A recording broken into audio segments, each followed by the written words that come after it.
It is my pleasure now to introduce Dr. Dudani, who will present an abstract on the effect of adding PRP to microneedling plus 5-fluorouracil therapy in acral vitiligo, a split body randomized trial.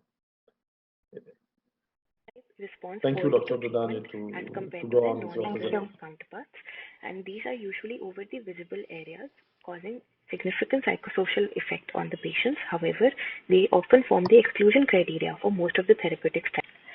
5-fluorouracil has been seen to induce hyperpigmentation once it is able to cross the epidermal barrier. This can be done by either removing the epidermis or by doing microneedling. Microneedling itself has been seen to induce repigmentation. Platelet-rich plasma has been used in combination with other therapies in vitiligo. By itself, its role in vitiligo is less well understood. We wanted to explore the possibility of inducing and improving the extent and rate of repigmentation in acral vitiligo using microneedling and 5-FU, and to look at any additional effect of adding PRP. And we wanted to see if we could reduce the dependence on surgical modalities in this cohort. So inclusion criteria for patients with a clinical diagnosis of acral vitiligo with lesions distal to elbows and knees with at least 2 comparable lesions, which was stable for 3 months, who gave consent and were willing to comply with our.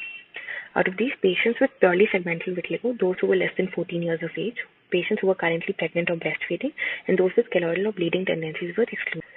The patients' details were recorded in a which was also used to record repigmentation and side effects. Randomization was done using a simple random number algorithm.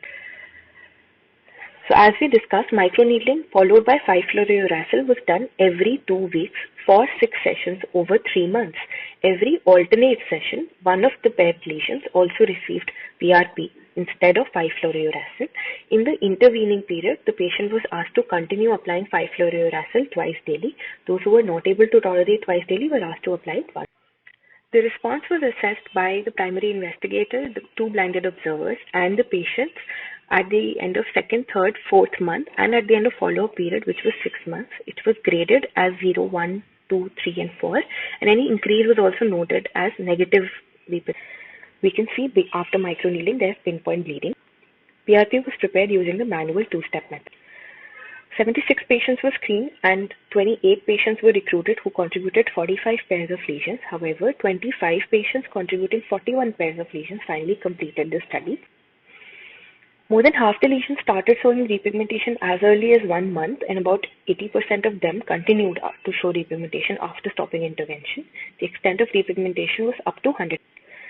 Most of our patients were younger, in the age group of 14 to 30 years.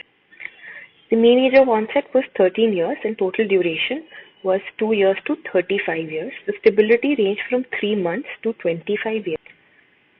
Family history was present in 6 of our patients. However, there was no difference between this group and the patients without a family history in terms of response. Most of the lesions were well-defined. However, many of them were also well to ill or ill-defined, which is consistent with previous studies in which acral lesions, even when they are stable, can show ill-defined. The site of intervention was the lower legs for 44% of the lesions, which is 20 pairs, and for the remaining, it was dorsal of feet. The size of the lesions, as we can see, is comparable at baseline, which is signified by a p-value, which shows a non-significant. We are looking at a series of pictures for a set of paired lesions. On the left, we can see that is 5-fluorouracil and microneedling group. The repigmentation in both the groups has started as early as the 1st month. However, in the 5-FU group, we can see erosions in addition to erythema. The repigmentation in both the groups can be seen to continue till the 3rd month, which is the end of intervention, and on to the 4th month. And by 6 months, there is an increase in the repigmented area, but there is better color match and reduction in hyperpigmentation. Similarly, in another set of paired lesions, we can see that the repigmentation has started along with erythema. In this case, it is both marginal as well as follicular because of. Here we can see there has been only minimal repigmentation, that too only at perifollicular sites of pigmented hair, and in the site of extensive leukotrichia, almost no repigmentation. These lesions have. Some patients also showed an increase after stopping intervention at 3 months. Here we can see that the patient has a size increase of older lesions as well as new lesions after intervention. The side effects included hyperpigmentation seen in all the lesions initially, and erythema and erosions, which was seen in approximately half the patients. lesion, we can see that the erosions have resolved with scarring and pigmentation. The pattern of repigmentation in most cases was marginal. However, it was also follicular or mixed based on repigmentation, as we can see, continued till the period of intervention, that is 3 months, and for 1 month subsequently. However, on further follow-up, many lesions which were previously static showed an increase. Pigmentation was also lost in approximately 1/5 of the lesions during follow-up. The mean percentage change from baseline was comparable in both the groups initially. However, during follow-up, as we can see, this difference increased to reach almost the statistical significance. This is a pictorial representation of the same. After excluding the lesions which had showed an increase, we can see that the PRP side had a slightly better repigmentation. We also did subgroup analysis, and as expected, the lesions over the lower leg showed a statistically significantly better response to the lesions which were distal to the wrist and ankle. This graph is a visual depiction of the fact that repigmentation started at 1 month, continued till intervention, that is 3 months, and in many lesions, this repigmentation continued till 3 months after stopping. For smaller lesions, this can be seen better in this graph. We looked for correlation between period of stability and repigmentation and found that the group with 6 to 12 months of stability had the best repigmentation when compared to the independent blinded observers had an observation which was in agreement with. So repigmentation started as early as 1 month. Other studies with acral vitiligo used longer intervention period with better results, and hyperpigmentation, erythema, and erosions were more frequently noted in other studies, which could be due to the fact that they used complete removal of epidermis and we used micro. These were the other studies which had been done over acral sites using interventions other than 5-fluorouracil, and these were the studies which used 5-fluorouracil either as one of the groups or as the main intervention. The limitations included a relatively short and subjective stability period, a short intervention period, and the fact that randomization was done for patients rather than pairs of. So in conclusion, this combination of microneedling plus 5-fluorouracil is effective at acral sites. The addition of PRP does not make a statistically significant difference, and about 1/5 of the lesions subsequently lose the gained pigment, suggesting the need for maintenance.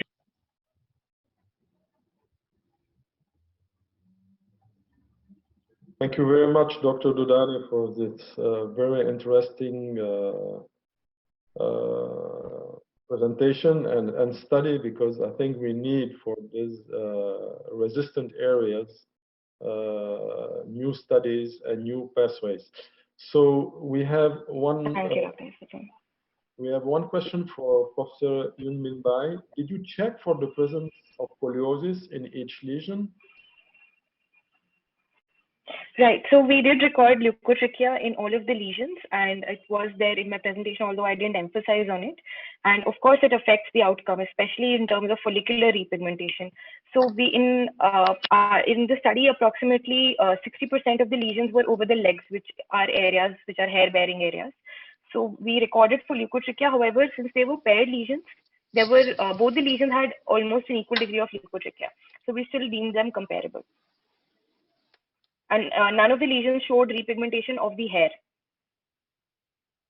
And this is another question from Professor Yuan Zhu. Repigmentation associated with disease duration or stability?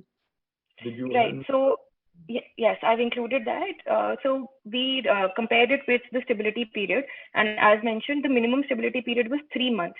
And surprisingly, we noted that those lesions which had been stable for 6 months to 12 months showed best results. So lesions which had been stable for longer than 12 months did not show as good response as those which were stable for 6 to 12 months. It could be due to the continued disease activity in acral sites, which has been previously discussed in other studies.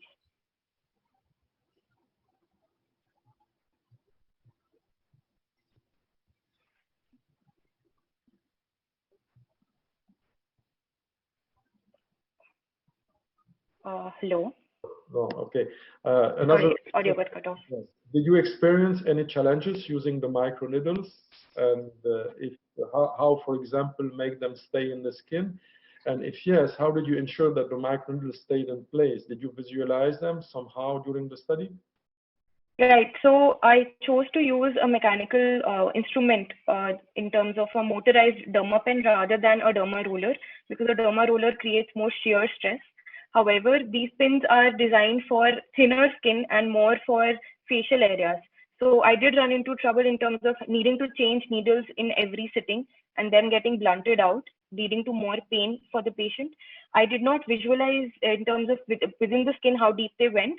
However, the depth setting that can be changed on the motorized pen, I kept it between 1.5 to 2 millimeters. And for areas which were over bony size, if at all, I would reduce it to 1 millimeter. Fingers were included actually. Right. Sorry. But you can go. Yes, you are answering. You can answer the question. Right. So I did include patients who had finger lesions, and also in patients, I included lesions which were not analyzed per se, so that they could get maximum benefit because it was an interventional study. So there were lesions intervened in patients which have not been included here, and they did not show much improvement. In purely acral non-hair-bearing sites, there was not much improvement. Although, like I mentioned, the stability period was short, and maybe they could have benefited from a maintenance therapy, which we did not use because we wanted to see how this would respond. So there is a study by Anbar et al. In which they've used narrowband UVB as a maintenance therapy, and those patients have shown persistent repigmentation. So these are two factors which could improve outcomes, although I'm not very hopeful for fingers. I have another question. When you look at poliosis, when you have poliosis at the beginning, do you have individuals who reversed the poliosis to black hairs? No, none of my patients showed reversal of poliosis. So I was expecting only marginal repigmentation only, especially because I was intervening on non-hair-bearing sites as well. I was looking out for reversal of poliosis, which was not there. And I checked. So in literature, we've mostly seen that in children. So these were mostly adults, so I did not expect it also, and I did not find it. And pigmentation, do you have, because we know that probably the stem cells, you have a few, the main reservoir is probably the hairs, but we think maybe there is a dermal reservoir as well. So you didn't have any pigmentation on those who had white hairs? No. So those with white hairs did not have follicular repigmentation, but they did show marginal repigmentation. And it started as hyperpigmentation. It persisted as hyperpigmentation till we continued intervention. And after stopping intervention, slowly, in most of the patients, the hyperpigmentation resolved to make good color match. However, in 1/5 of the patients, they lost the pigment altogether. Depth of needles is being asked. I mentioned it's 1.5 millimeters for most sites. For bony areas, a little less than that. For thicker skin, especially over sides of foot, if I was using, so I increased it to 2 millimeters. Thank you very much, Dr. Dudani. I think that these Thank you so much. Thank you so much. Mauro, I think the session is closed because one of our speakers is not here. Thank you everyone for participating in this. Thank you again, Richard, for your fantastic lecture.